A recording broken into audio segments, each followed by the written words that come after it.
सभी छात्रों को स्टडी आईएएस विथ आर के यादव में स्वागत है। जैसा कि मैं आज यूपीएससी आईएएस मेंस 2017 से जीएस पेपर थर्ड से क्वेश्चन ले रहा हूं। अगर आपने इन प्रीवियस ईयर्स के प्रश्नों को हल करना सीख गए तो हम ये दावा कर सकते हैं कि आपको यूपीएससी मेंस क्लियर करने से कोई नहीं रोक सकता है। चलिए अब हम सीधे प्रश्नों पर चलते हैं। अगर आप हमारे चैनल पर नए हैं तो प्लीज इस चैनल को लाइक, सब्सक्राइब और शेयर जरूर करें। चलिए हम सीधे प्रश्नों पर चलते हैं। मैं क्वेश्चन नंबर 16 से हल करा रहा हूं। मैं डेली 5 क्वेश्चन आंसर राइटिंग के रूप में कराता हूं।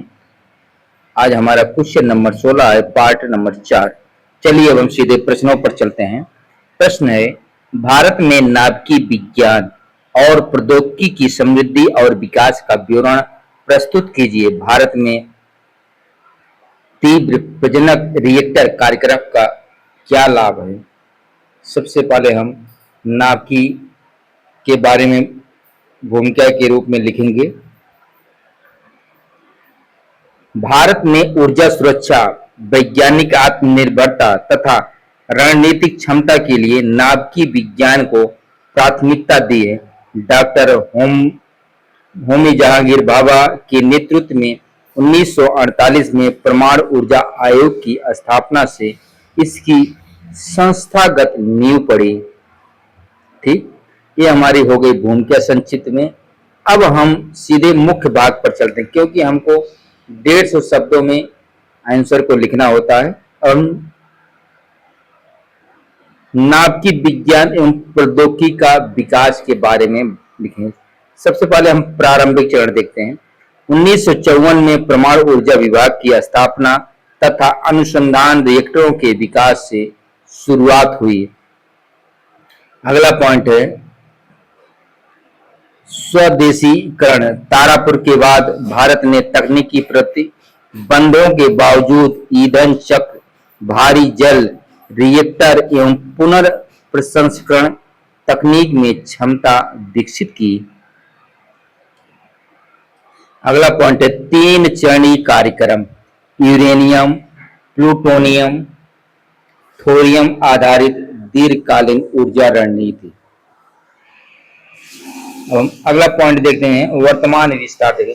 PHWR फास्ट ब्रीडर रिएक्टर, परमाणु चिकित्सा, कृषि एवं अंतरिक्ष संबंधी अनुप्रयोगों में प्रगति हमें देखने को मिली। अब हम तीव्र प्रजनन रिएक्टर के लाभ देखेंगे। क्या क्या लाभ है? सीमित यूरेनियम संसाधनों का अधिकतम उपयोग, प्लूटोनियम का उत्पादन कर दूसरे चरण को आगे बढ़ाना, भारत के विशाल थोरियम भंडार के उपयोग का मार्ग प्रशस्त करना, दीर्घकाल में कम कार्बन एवं विश्वसनीय विद्युत उत्पादन, ऊर्जा आयात निर्भरता और कार्बन उत्सर्जन में कमी। अब हम सीधे निष्कर्ष पर चलते हैं। इस प्रकार FBR कार्यक्रम भारत की 3 चरणीय नाभिकीय ऊर्जा नीति की महत्वपूर्ण कड़ी है, जो ऊर्जा सुरक्षा के साथ स्वदेशी वैज्ञानिक क्षमता को मजबूत करता है। अब हम सीधे अगले प्रश्न पर चलते हैं। जलवायु परिवर्तन एक वैश्विक समस्या है। भारत जलवायु परिवर्तन से किस प्रकार प्रभावित होगा? जलवायु परिवर्तन के द्वारा भारत के हिमालयी और समुद्र तटीय राज्य किस प्रकार प्रभावित होंगे? अब हम सबसे पहले प्रश्न के अकॉर्डिंग भूमिका को लिखेंगे। जलवायु परिवर्तन से तापमान वृद्धि, वर्षा की अनिश्चितता, समुद्र स्तर वृद्धि तथा चरम मौसमी घटनाओं में वृद्धि हो रही है। भारत की भौगोलिक विविधता के कारण इसके प्रभाव व्यापक होंगे।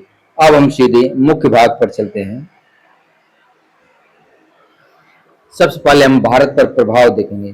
कृषि उत्पादकता एवं खाद्य सुरक्षा प्रभावित होगी। जल संकट और भूजल पर दबाव बढ़ेगा। हीट वेव, सूखा बाढ़ तथा चक्रवात की तीव्रता बढ़ सकती है। स्वास्थ्य, जैव विविधता एवं अर्थव्यवस्था पर प्रतिकूल प्रभाव पड़ेगा। अब हम हिमालयी राज्य के बारे में देखेंगे।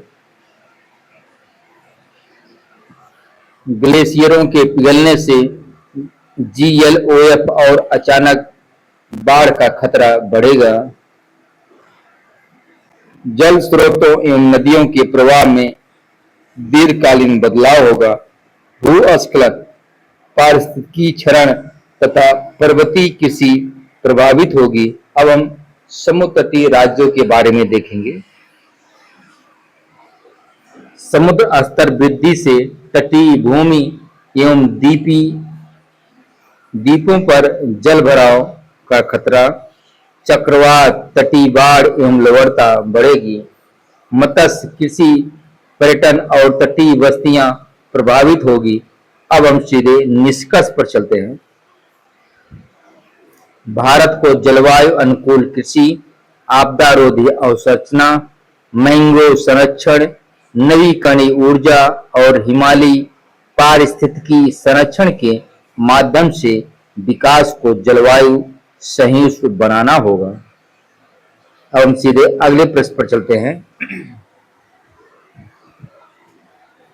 दिसंबर 2004 को सुनामी भारत सहित 14 देशों में तबाही लाई थी।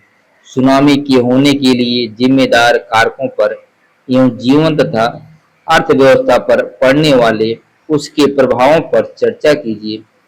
NDMA के दिशा निर्देशों के प्रकाश में इस प्रकार की घटनाओं के दौरान जोखिम को कम करने की तैयारियों की क्रियाविधि का वर्णन कीजिए। सबसे पहले हम प्रश्न के अकॉर्डिंग भूमिका को लिखेंगे। सुनामी समुद्र में उत्पन्न अत्यधिक ऊंची और तीव्र तरंगों की श्रृंखला है। 26 दिसंबर 2004 को हिंद महासागर में आए भूकंप ने भारत सहित कई देशों में व्यापक तबाही मचाई। अब हम इसके मुख्य भाग पर चलते हैं। हम सबसे पहले सुनामी के कारण देखेंगे, क्या क्या कारण है। समुद्र तल के नीचे तीव्र विवर्तनिक भूकंप एवं प्लेटों का अचानक विस्थापन, उथल पुथल, समुद्र तल में भूस्खलन, ज्वालामुखी विस्फोट आदि। 2004 में सुमात्रा के निकट 9.1 से 9.3 तीव्रता के भूकंप से समुद्र तल का उत्थान हुआ। अब हम इसके प्रभाव देखेंगे, क्या क्या प्रभाव पड़ता है मानव जीवन पर। सबसे पहले मानव जीवन पर देखते हैं।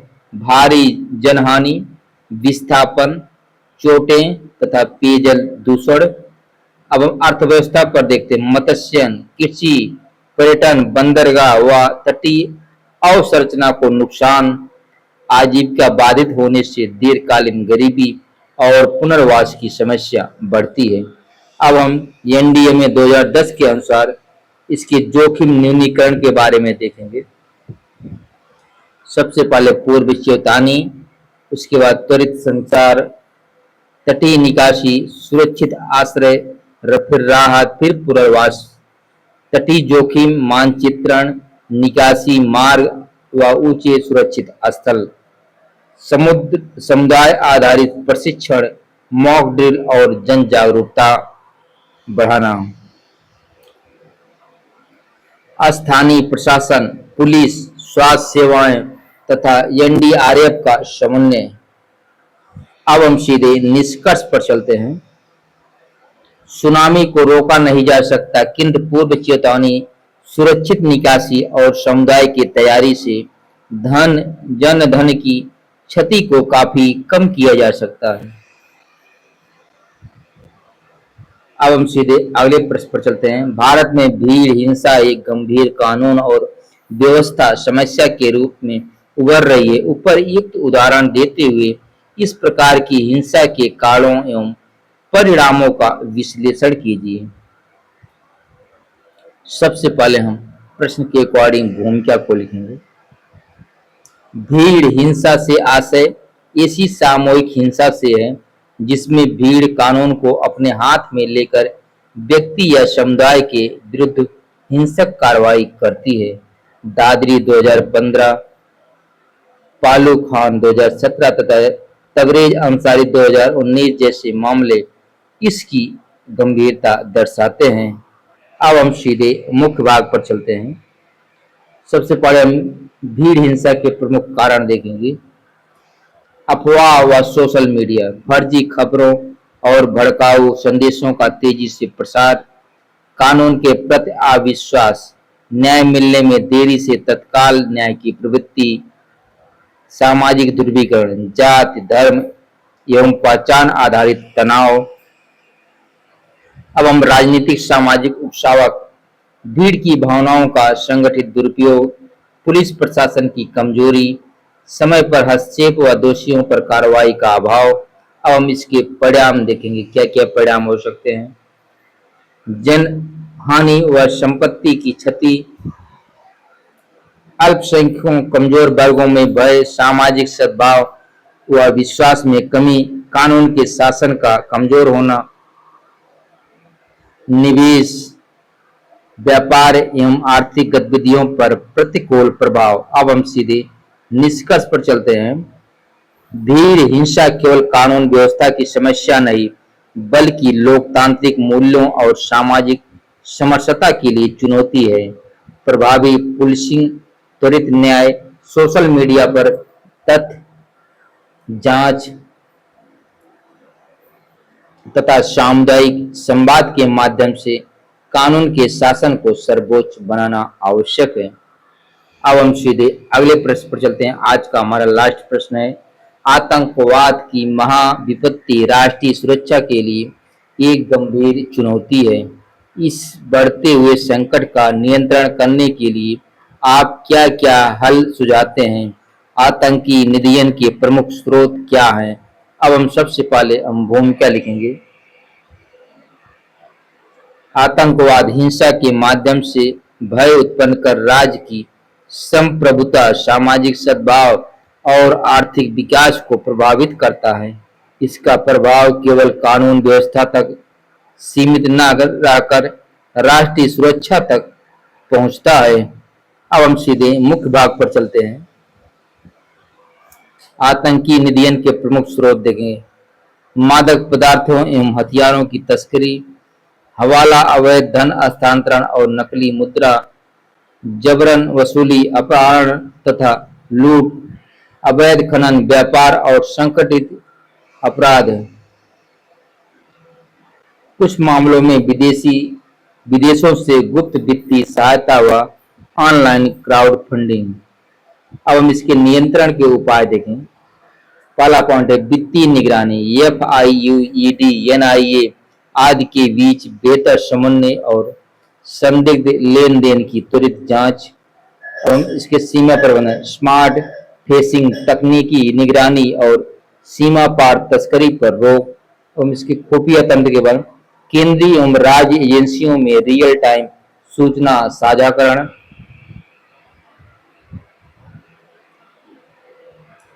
साइबर निगरानी, ऑनलाइन कंट्राबंद और डिजिटल फंडिंग नेटवर्क पर नियंत्रण, अंतर्राष्ट्रीय सहयोग, प्रत्यर्पण एवं FATF मानकों का प्रभावी अनुपालन,